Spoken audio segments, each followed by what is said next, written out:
All right, let's get into it, guys. Welcome to ShaneeeG. We're going to talk a little bit about crime stories today. This is just kind of a blast off, a little introduction, a little get to know me, get to know you. A little new channel I'm starting here. So, welcome to ShaneeeG, and let's get into it, y'all. I'll start obviously with the normal YouTube: subscribe, like, post me a little comment. Let's just get the thing rolling though. I'm talking a little bit today about this girl you see in the background here. She did a little not so nice thing to a buddy that lives down here in North Carolina, and this hits home for me, so I figured I'd start it with this one. I grew up in the Massachusetts area, 508 South Coast, and I currently live down here in North Carolina. So this little bit about story about both. I could put my insight in on it and hear what y'all have to say. But are in big start. trouble right now, facing felony charges. Credit obviously to they lured a man to the college Jesse campus, chased him down, Sidebar. accused him of being a pedophile and a sexual predator, which he wasn't. Here we go. Turns out this was all staged for social media, but the victim's complaints brought the suspects to a real-life courtroom. Welcome to Sidebar, presented by Law and Crime. I'm Jesse Weber. So watch this on Sidebar. I'll To give catch them a the predator little, is a culture. the little intro here with Jesse Weber. He's going to talk a little bit about, catch a predator, stuff like that. We all know what that is. We all been around long enough to know what is Hansen and the catch a predator. But Hansen's an interesting animal. We'll get on to that another day. But let's look at what Jesse has to say. He basically talks a little bit about the case and how it starts out, but we really want to get into the meat and potatoes, so let's skip right over to here and talk a little bit about it. Assumption University. So Assumption is the situation at the school location that this all took place. Assumption's west, and not necessarily West Massachusetts, North Massachusetts, Worcester.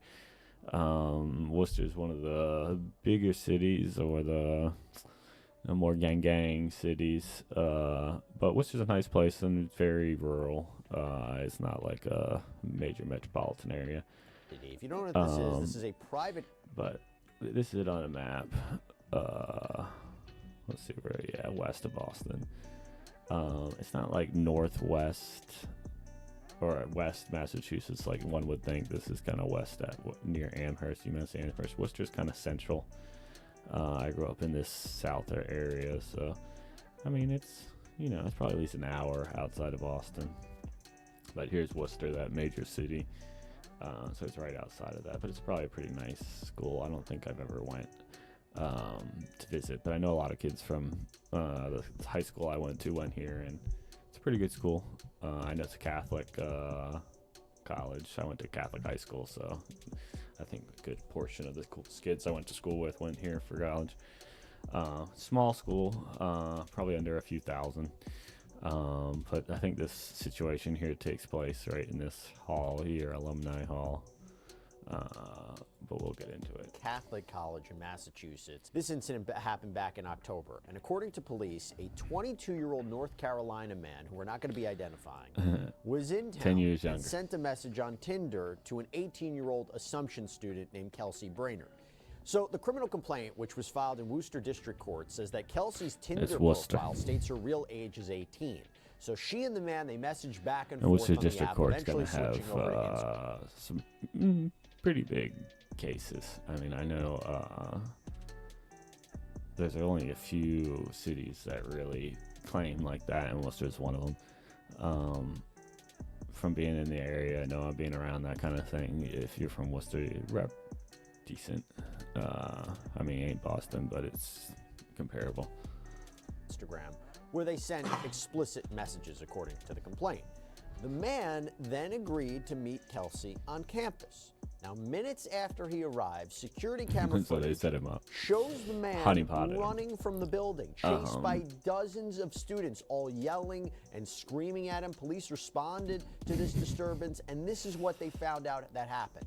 So the criminal complaint reads, subsequent investigation revealed that the disturbance was the result of a Tinder app contact linked on Tinder, which is an Assumption student identified as Kelsey Brainerd. Miss Brainerd reported that a creepy guy came to campus looking to meet an underage girl. It was reported to responding Rest Life personnel that the male just came to campus, made Kelsey Brainerd feel creepy, and she texted to a friend, Easton Randall, who came down to help Kelsey with the sexual predator. The subject was subsequently chased off of campus by this male friend. The man reported that he was communicating with this girl, Kelsey Brainerd, on Tinder, and they were going to try and hook up. He reported that Brainerd invited him to come and meet her, specifically asking him to meet her at Alumni Hall next to the Kennedy building.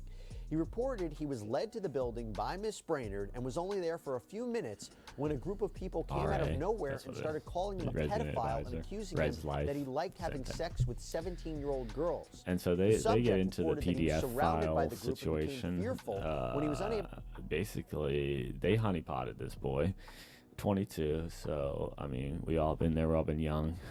He's all on Tinder. And, the girl invited him over. I mean, this is a terrible situation for him to have gotten into, and I don't think it's really much fault of his own. I mean, we all shoot our shot, and the girl was receptive to it, it seems like. I mean, she invited him over, gave him the address, told him where to meet her. You can't really fault him at that point. And he walks into a group of 25 people. That's kind of nuts. I remember my time in college, and 25 people is that's a full frat, for a full sorority. I mean, that's a good gang of people. So to walk into that amount, especially with their phones on recording you, is probably pretty stressful. And so I'm not surprised he ran out. But the crazy part is that this boy's from North Carolina originally, and down here in the South, we pack heat. I mean, it's pretty common for people that have guns in their cars, carry on them all the time. I mean, North Carolina's pretty relaxed with the gun laws, and we like our freedom down here. So the same cannot be said for Massachusetts. Growing up in Massachusetts, the gun laws are strict. I have a lot of friends in the area, and the weapons that they own are restrictive. I mean, if you look up Massachusetts gun laws, you'll see. But the chance of him having a weapon was a lot smaller. But imagine 25 people attacking you down here in North Carolina. The chance of someone running to their car and grabbing a gat is, not super high, but it's a lot higher than Massachusetts. So, I wouldn't have been surprised, 25 people attacking you, and you turn around and pull the gun out the car and start schwacking off. Some people could get hurt. I mean, this would be a completely different situation. Able to leave due to being grabbed and held back from leaving. The subject reported that he was able to break free, ran up the stairs being chased by the group of 25 or more people. He reported he was chased to his car, was assaulted, punched in the back of the head, had his car door slammed on him, and his vehicle kicked by the pursuing group. Officers observed surveillance footage which depicts Miss Brainerd escorting him into the building and down the stairs to the lounge area. Shortly thereafter, you can see him running up the stairs, followed by a large group of students, including Miss Brainerd, all with their cell phones out in what seems to be a recording of the whole episode. A few minutes later, you see the group coming back in, laughing and high-fiving with each other. Miss Brainerd is included. So, it was a planned event. Wow. The girl is the honeypot, clearly. The crazy part is what this guy has to say. This is very different than what we just talked about before. Your thoughts on what we're hearing from this criminal complaint? Well, you have almost a reverse crime. A reverse crime? Of course you have a reverse crime. It's not you might. You 100% do. The guy showed up fully expecting to meet a girl and having, an encounter one-on-one. Regardless of what his thoughts were, intentions were. He met on a dating app. That's what you use it for, to meet somebody. Came in, he didn't seem like he had any ill intent, and y'all jumped him with 25 people. That's 100% a crime on y'all behalf. He didn't do anything wrong. This guy goes into a couple, he kind of justifies it in the same way and gets the same an adult end. That but they had communicated with on a dating app, Tinder. Their only intent was to just build up their content, and that's and where he talks about things went. content to build their content. You can't commit. I mean, I shouldn't say you can't. Plenty of people commit crimes to make content. It's not really about the content creation portion. It's more of the you're committing a crime and getting caught for it. It's like, I mean, if you're speeding, zipping through traffic and, swimming, and you get caught, you're facing the same penalty as if you weren't streaming it in the same situation here. Or not streaming, but recording it. I mean, if you're not recording it, who cares? You're still jumping them with 25 guys, like content creation or not. I think the penalty applies. Now, the question is, does it apply to all 25? More so than the girl that kind of set everything up. I mean, Sideways. That's kind of for the legal system to figure out. That they called is Complaint says the volume of students seen ascending the stairs in pursuit of him is in direct contradiction of the information. An investigation led to charges against 6 people. So it sounds like 6 people, probably the people involved, people throwing punches and hitting his car and doing whatever else on camera, plus her, all getting held liable or held accountable for this issue, as they should. I mean, it's one thing to record and call names and make a big scene and no one's physically hurt. It's another to reach out, grab him, restrain him, try to beat him up, chase him down to his car. I mean, that's wild. Like I said, you do that down here in North Carolina and there's a chance somebody pulls out a gat. 10 out of times you try it, I would say a 1 or 2 if somebody's pulling it out. Massachusetts, no. It's a much different situation up there. People don't own weapons. They don't carry them like that. But it's just crazy. 5 who were you shouldn't have guns older, at school anyway. One unidentified juvenile who was 17. So charges were filed in December, and the students were in court this month to enter guilty pleas. Kelsey Brainerd faces 3 charges: kidnapping, intimidation of a witness, juror, police, or court official, and conspiracy, all felonies. The intimidation charge appears to be connected I wonder to what the conspiracy is. Conspiracy a friend, to get Kevin all Carroll, the people together, but I wonder what conspiracy to what? Conspiracy to commit all these crimes. I wonder if they're all in this together. Conspiracy to kidnap. reportedly admitted to police that he assaulted this man as he was trying to get away, allegedly hitting him it was a with that little car door as he tried to escape. So in addition to we kidnapping all and been there, but conspiracy, he come faces on, a charge of you're assault and not battery with a fucking deadly Hulk. weapon. Now, the juvenile suspect is also accused of assaulting the man by allegedly hitting him in the head, and 3 other students were also charged with these kids one-on-one kidnapping, wouldn't have done all this, conspiracy, but Isabel gang, Joe, that Joaquin Smith, tribalism, and Easton Randall. that Chris, now they're facing fear-monger significant mentality, charges here as a result of whatever you want to call this, a prank, a good time. And the video evidence, just kind of crazy. I guess they didn't think that far ahead that all of this could have been captured. Jesse, that's why your platform and your message is so vital. I guess they didn't know it was all going to be captured, but they were recording it themselves. Or maybe 3 weeks, you got 6 individuals whose lives are campus. So now the college is brought in because under the Clearing Act, of course the college is brought in. That's why people need to just think about what they're doing and think of the long-term ripple effect. Predator investigations are not entertainment. We don't do these in order to... What? Predator investigations are not entertainment, so what's to catch a predator? It sounds like the whole theme of catching a predator is entertainment. If you're just regular setting up stings and you work for law enforcement, that's a completely different situation. We're catching criminals, not catching predators. Catch a predator is a slogan made by entertainment. So, and it's pretty popular. We don't want predators, and so it's entertaining to see them caught. I don't fault them for the idea. It's the, put it into practice or put it into play that y'all jacked it up. You can't go around grabbing a 22-year-old and claiming him to be a PDF when there's real PDFs right down the street. I know for a fact there's plenty of that type. And y'all got the wrong one. was just a bad play all around, and y'all deserve the, crime y'all got. Get clicks, even Dramatic on money ways, right?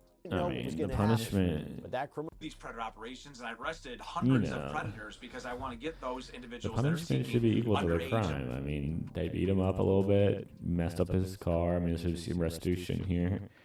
And there should be some civil liabilities. I mean, we're all human. You can take out a loan to go to school. Why not? I can't sue you for $50K each. I mean, y'all paying more than that, $100,000 and $200,000 to go to school for 4 years, and y'all just completely disrespected my rights. You honeypotted me, brought me in, and assaulted me. I mean, there should be some civil liabilities there.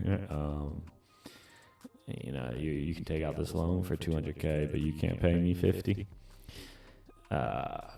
in a payment plan or something. I mean, I don't know. I mean, I don't believe in putting people in cages. I don't know if spending jail time is really gonna teach you the lesson in the same way as hurting your pockets.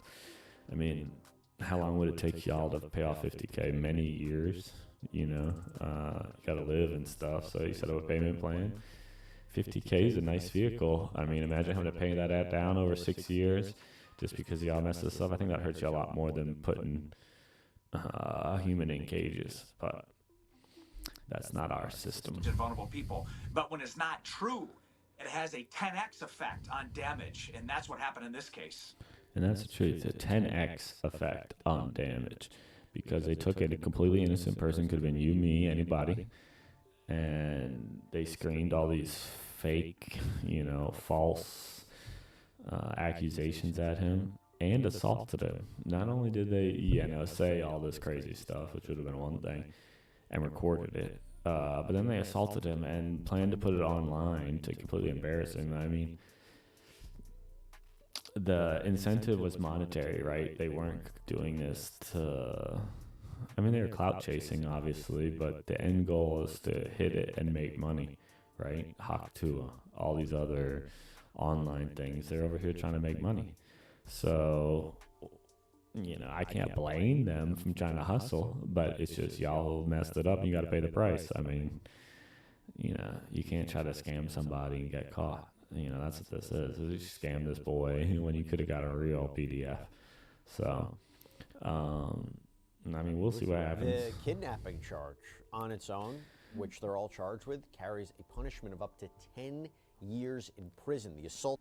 Kidnapping, y'all, you can't just try to take someone against their will, hold them against their will. 25 people, imagine 25 people, you walked into somebody's house and they just try to keep you from leaving. I mean, it's a serious situation. Do I think they'll get charged, or will they end up playing out to that? I don't think so. But it's still pretty serious. And I wouldn't want to be in their shoes. I mean, all over that guap. So, you got to think twice about it. I mean, this is a real charge. I knew that was coming all the way. Carroll faces and Kelsey Brainerd's intimidation charge. They also carry a maximum of 10 years in prison. All the students have entered not guilty pleas. They were released on their own recognizance. They're going to do back in court at the end of the not guilty is all should be the appropriate punishment for these defendants. They won't get anywhere near max. I don't think they've seen the end of it, because the civil liability that they open themselves up to, because all but one is an adult.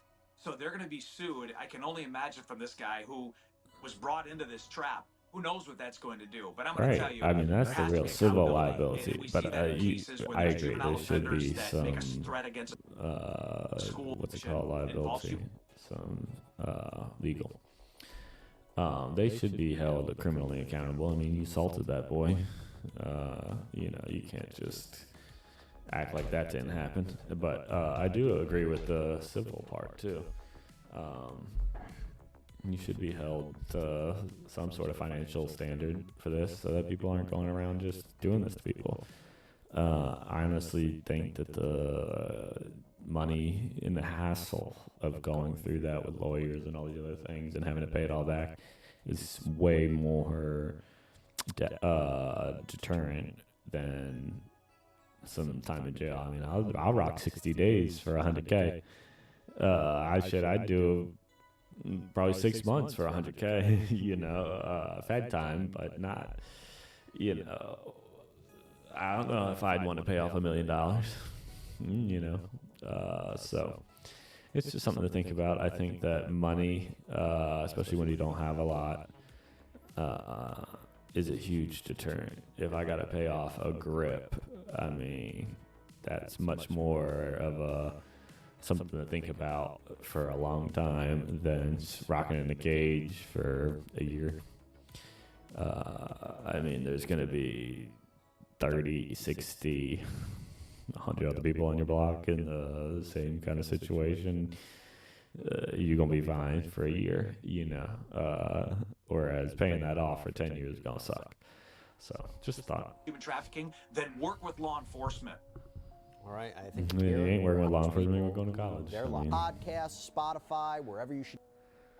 But, yeah, that's just a little bit about this situation. I mean, it's crazy. You can't go around assaulting people. You can't go around, you know, accusing people of doing stuff that they're not doing.